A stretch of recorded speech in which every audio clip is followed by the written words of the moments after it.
හරි පැටවුනේ එහෙනම් අපි දැන් ඊළඟට බලමු මේ ආවර්තතාව වගුව කියන එක හරි වැදගත් නේද? ආවර්තතාව වගුව කියන එකත් අපි හරියටම ඔලුවට දාගන්න ඕනේ. ආවර්තතාව වගුවන ප්‍රශ්න අහන්න පුළුවන්. මෙන්න මෙහෙම ආවර්තතාව වගුව වලට තියෙන කෙටි කරපු එකනේ. දීර්ඝ කරපු එක පොතේ දාලා තියෙනවා. මම ගත්තේ කෙටි කරපු එක තමයි ඔයාලට වැදගත් වෙන එක. ඒකෙන් තමයි ප්‍රශ්න අහන්නේ. මෙන්න මෙහෙම මූල ද්‍රව්‍ය දෙන්නේ නැහැ. සමහරවල්ලාට මේ හිස්තැන් තියලා සමහර තැන්වල x y z කියලා අකුරු දාලා එහෙම ප්‍රශ්න දෙනවා නේද? එතකොට අපි වැටෙන්නේ නැතුව උත්තර ලියන්න එපා. හරි.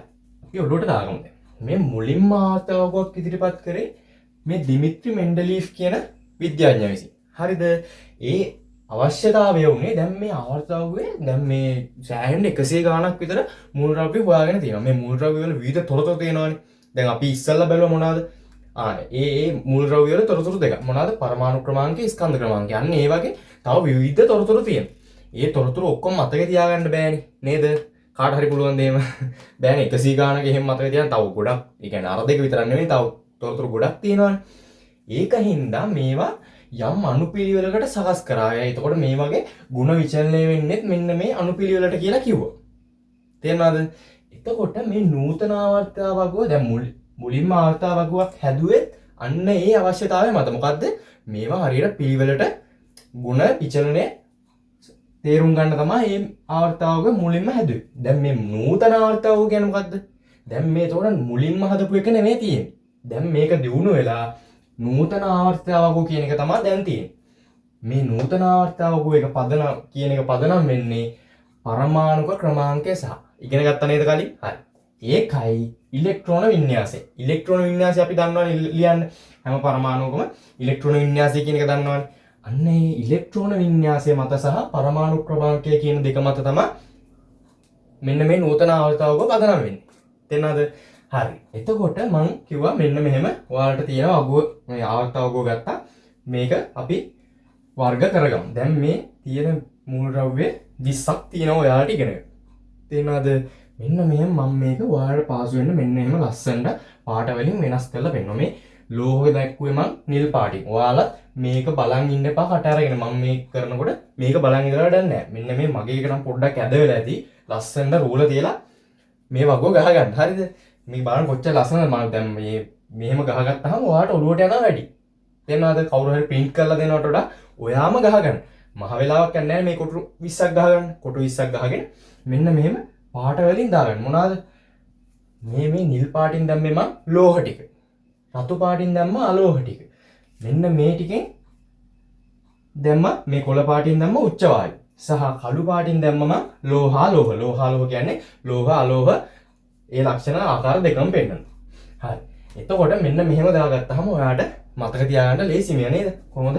මෙන්න මේ රටාව. එතකොට මම දැන් ඔයාලට විභාගෙට ගියාම උනත් මෙන්න මේකේ ලස්සනට මේ බලන්න මේ කොළ තීරුවක් විතරයි තියෙන්නේ. ඒක එතකොට ඔයාලට මතක හිටිනවා මේක උච්ච වායු කියලා. මේ බලන්න මේ ටික මේ පැත්තම ලෝහ. ඊට පස්සේ මෙන්න දෙකක් විතරක් තියෙනවා ලෝහාලෝහ. ඔයාලට තියෙන කෙටි ආවර්තතාවක තමයි මේ. එතකොට මෙන්න මේ ආවර්තතාවක අපි ඉගෙන හදාරනකොට වැදගත් වෙන වචන දෙකක් තියෙනවා. මොනවද? එකක් තමයි ආවර්ත. තේරෙනවද? ආවර්ත සහ කාණ්ඩ. මේ ආවර්ත කියලා එක අපි වර්ග කරන්නේ. දැන් මේ ආවර්තයකට යම් මූල ද්‍රව්‍යයක් මොන ආවර්තයට යනවාද කියලා අපි හොයන්නේ ඒ මූල ද්‍රව්‍යයේ ඉලෙක්ට්‍රෝන ව්‍යාප්තව ඇති ශක්ති මට්ටම් ගන්න. ශක්ති මට්ටම් ගන්න කියන්නේ මොනවද? ශක්ති මට්ටම් කිය අර ඉලෙක්ට්‍රෝන තියෙන පතවල නේද? මොනවද? කක්ෂ. ඒවට තමයි ශක්ති මට්ටම් ගන්න. අන්න එතකොට ඉලෙක්ට්‍රෝන ව්‍යාප්ත දැන් අපි හයිඩ්‍රජන් වර්ගයක් ගත්තොත් ඉලෙක්ට්‍රෝන ව්‍යාප්ත වෙලා තියෙන්නේ එක ශක්ති මට්ටමක විතරයි. එතකොට ඒක අයිති වෙන්න ඕනේ පළවෙනි ආවර්තයට නේද? මෙන්න බලන්න. මේ පළවෙනි ආවර්තය. හරි නේද? දැන් ඇත්ත කියලා එතකොට තේරෙනවා නේ. තව බලමු අපි උදාහරණ. දැන් අපි තව උදාහරණයක් ගමු. මැග්නීසියම් වගේ එක. මැග්නීසියම් කීයද? 12 සාමාන්‍ය තියෙන්නේ. මැග්නීසියම් අපි දන්න ශක්ති මට්ටම් 3ක තියෙනවා. ඉලෙක්ට්‍රෝන ව්‍යාප්ත වෙලා. තේරෙනවද? මැග්නීසියම් ශක්ති මට්ටම් 3ක තියෙනවා. එතකොට මෙන්න බලන්න තුන්වෙනි ආවර්තයට ආයත් වෙන්නේ. මොකද්ද? එතකොට හේතුව ඉලෙක්ට්‍රෝන ව්‍යාප්ත ඇති ශක්ති මට්ටම් ගණන මත තමයි මේ ආවර්ත වලට අපි බෙදන්නේ. තේරෙනවද? පැටවු ටිකට. එතකොට ඊළඟට වැදගත් වෙන වචනේ මොකද්ද? මේ කාණ්ඩ. කාණ්ඩ. හරි නේද? මේ කාණ්ඩ කියන එක අපි කාණ්ඩයකට මොන කාණ්ඩයටද අයිති වෙන්නේ කියලා මූල ද්‍රව්‍යයක් බලන්නේ මොකද්ද නිර්ණායකය? අවසන් ශක්ති මට්ටමේ අඩංගු ඉලෙක්ට්‍රෝන ගණන මත. මේකට කියන තනි වචනයක් දන්නවා නම් මොකද්ද? කල්පනා කරන්න.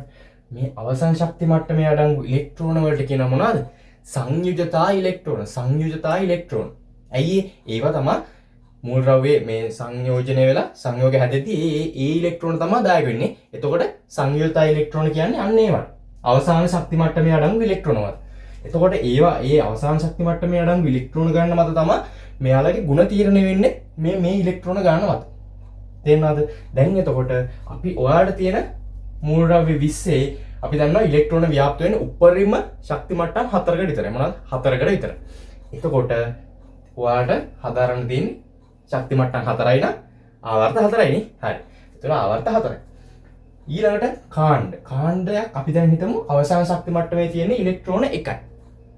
තේරෙනවද?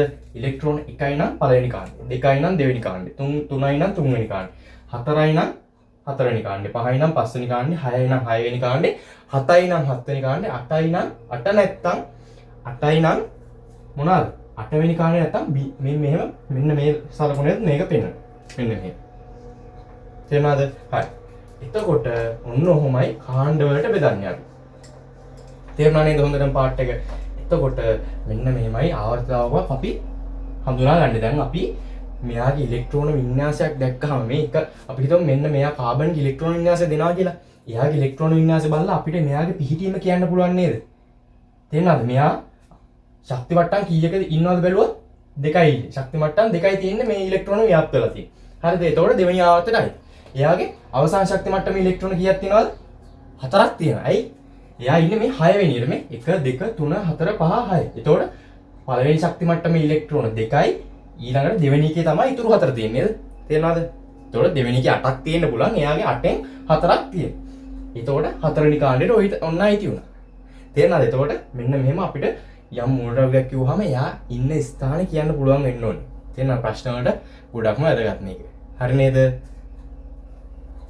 හරි ඊළඟට අපි දැන් ඒ ඉගෙනගත්ත කොටසෙන් එන්න පුළුවන් ප්‍රශ්නයක් පොඩ්ඩක් බලමු. පොඩි ප්‍රශ්නයක් මේක. ඒ වුණාට ව්‍යුහගත පේපර් එක වගේ අහන්න පුළුවන්. මොකද්ද ප්‍රශ්නේ? x නම් මූල ද්‍රව්‍යයක මම උදාසීන කියන එක දැම්මා. හරිද? මම මකන්න නැතුව උඩින් දැම්මා ඒක. x නම් උදාසීන මූල ද්‍රව්‍යයක පරමාණුක ක්‍රමාංකය 13 වේද.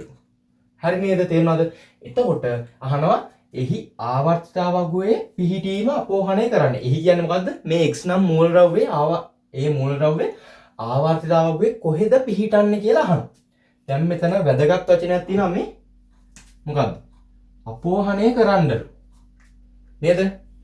මොකද්ද මේකේ තේරුම? අපෝහණය කරන්න කියන්නේ මේක කරන විදිය පොඩ්ඩක් ඔයා කරලා පෙන්වන්න ඕනේ. තේරුණාද? ඔයා වෙන කොලයක ලියලා මෙන්න මෙහෙම මේ අවසාන උත්තරේ විතරක් ලිව්වොත් හරිද මේකේ? හරි.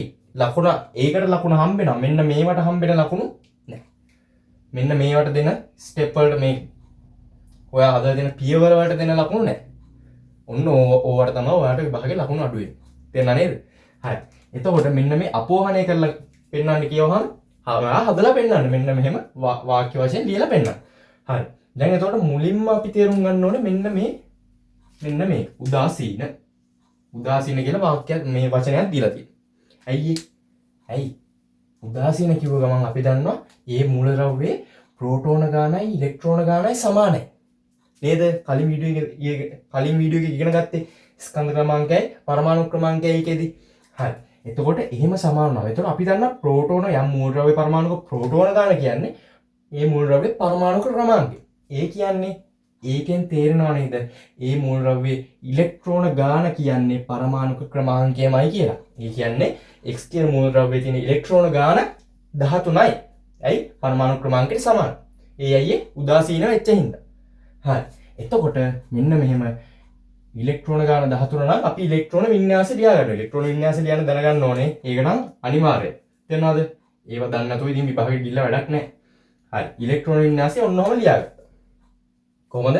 2 8 3. ඇයි? පළවෙනි ශක්ති මට්ටමේ තියෙන්න පුළුවන් 2යි. දෙවෙනි ශක්ති මට්ටමේ තියෙන්න පුළුවන් උපරිම ගාන 8යි. තුන්වෙනි ශක්ති මට්ටමේ තියෙන්න පුළුවන් උපරිම ගානත් 8යි. හැබැයි මෙයාගේ තියෙන්නේ 3යි. ඒක අපිට අදාළ නැහැ. 3 දැම්මා. හරි. එතකොට මෙයාගේ ඊළඟට අපි ලියන ශක්ති මට්ටම් ගාන. ශක්ති මට්ටම් කියලා මෙන්න 1යි 2යි 3යි. හරි නේද? ශක්ති මට්ටම් ගාන 3යි.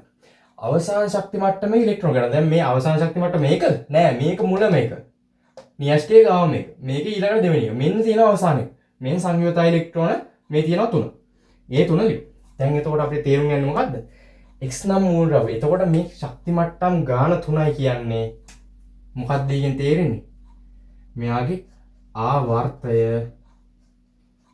3 නේද? මෙයා අයි තියෙන ආවර්තය 3. එතකොට මේ අවසාන ශක්ති මට්ටමේ ඉලෙක්ට්‍රෝන ගාන 3යි කියන්නේ මොකද්ද? කාණ්ඩය මොකද්ද? 3.